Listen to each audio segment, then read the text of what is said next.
Chào mừng các bạn đã quay trở lại với kênh Dojin. Các bạn thân mến, Voyager, tiếng Đức Homo Faber, là một bộ phim chính kịch năm 1991 của Đức do nhà biên kịch Rudi Willitzer chuyển thể từ tiểu thuyết Homo Faber của Mark Fritz năm 1957 và Volker Schlendorf làm đạo diễn. Bộ phim kể về một cuộc tình có thể nói là biến thể của bi kịch Oedipus giữa một kỹ sư xây dựng người Mỹ, Walter Faber, và một phụ nữ trẻ xinh đẹp, Elizabeth Piper, trong một cuộc hành trình xuyên châu Âu của họ. Bộ phim có sự tham gia của các diễn viên Sam Shepard, Julie Delpy, Barbara Sukowa, Tracy Lynn, Deborah Lee Furness và Dieter Kurtleitner. Và sau đây là cốt truyện của bộ phim. Năm 1957, kỹ sư Walter Faber đang chờ lên máy bay để trở về New York thì gặp một người Đức, Herbert Henn, người khiến anh nhớ lại một người bạn cũ. Trước khi cất cánh, Walter định không lên máy bay, nhưng khi một tiếp viên hàng không phát hiện ra anh ta vẫn còn ở trong nhà ga, cô ấy đã hộ tống anh lên máy bay. Trong chuyến bay, chiếc máy bay gặp sự cố động cơ và rơi xuống một sa mạc. Tại đây, Waiter phát hiện ra rằng Herbert Henn là anh trai của Joachim, người mà Walter đã không gặp từ 20 năm trước. Nhờ đó anh ta biết rằng Joachim đã kết hôn với bạn gái cũ của mình là Hannah. Họ đã có một đứa con với nhau, nhưng giờ đã ly hôn. Điều này làm Waiter nghĩ lại những ngày tháng ở Zurich yêu Hannah. Trở lại New York, Waiter quay về căn hộ của mình, chỉ để thấy bạn gái hiện tại của anh ta, Ivy, đang đợi anh. Cô đã nhận được lá thư của Waiter với nội dung muốn kết thúc mối quan hệ của họ, nhưng cô ấy không chịu thừa nhận nó. Cảm thấy cần phải trốn thoát, anh quyết định đi Paris sớm một tuần bằng tàu viễn dương.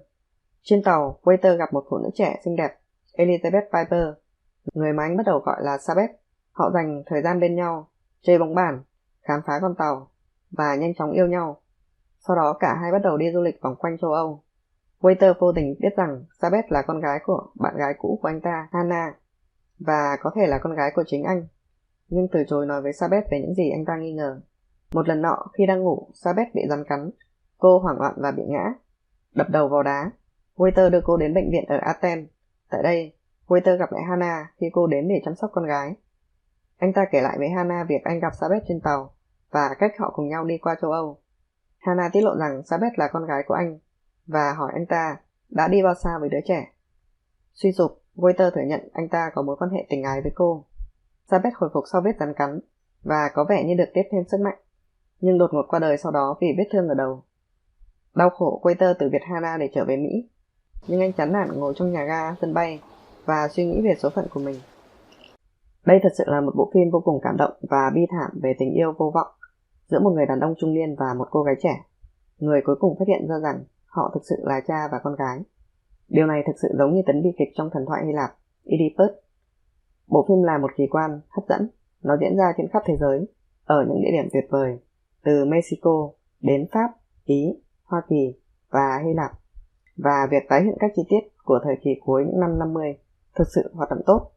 Sam Shepard hoàn hảo trong vai Walter Faber, một kỹ sư rất khô khan, lập dị và hay phân tích, người dường như đứng ngoài mọi thứ, như thể tách rời khỏi chính cuộc sống. Nhưng chính những điều đó lại tạo cho anh ta sự hấp dẫn và thu hút các cô gái. Ngay từ đầu chúng ta đã thấy anh ta sớm chinh phục được một nữ tiếp viên hàng không trẻ tuổi xinh đẹp trên một chuyến bay. Và sau này tiếp tục là Sabeth, nữ chính của bộ phim. Julie Delpy xuất hiện vô cùng xinh đẹp trong bộ phim. Một vẻ đẹp rất trong sáng và thuần khiết của một sinh viên trẻ đẹp và ngọt ngào. Với sự quyến rũ và tính cách thẳng thắn của cô ấy, Faber đã sớm bị thu hút bởi nhân vật Sabeth mà cô ấy thủ vai. Khán giả có lẽ sẽ cảm thấy đau lòng khi chứng kiến Sabeth bị tàn phá như thế nào sau khi Faber từ chối cô ấy. Đây là một màn trình diễn thực sự tuyệt vời và rất đáng khen ngợi của Julie Delpy. Ngoài ra, người mẹ của Sabeth, Hannah, do nữ diễn viên tài năng người Ba Lan Barbara Sukowa thủ vai, cũng rất thành công. Cô ấy có lý do để tức giận với Faber vì tất cả những gì đã xảy ra, từ những câu chuyện giữa họ trong quá khứ và hiện tại khắc nghiệt mà họ đang phải đối mặt. Tôi nhận ra rằng Hannah có lẽ là nguyên nhân chính dẫn đến sự thờ ơ và buồn tẻ của Faber đối với cuộc sống. Sự chia tay của họ khi còn ở tuổi thanh xuân đã gây ra những tác động rõ ràng tới Faber. Cuối phim chúng ta thấy Faber và Hannah chia tay tại sân bay, nhưng Faber đã quyết định không lên máy bay, và đây là kết thúc mở của bộ phim. Cá nhân tôi luôn hy vọng họ có thể tái hợp với nhau. Ok, cảm ơn các bạn đã theo dõi. Tạm biệt và hẹn gặp lại các bạn trong các video tiếp theo.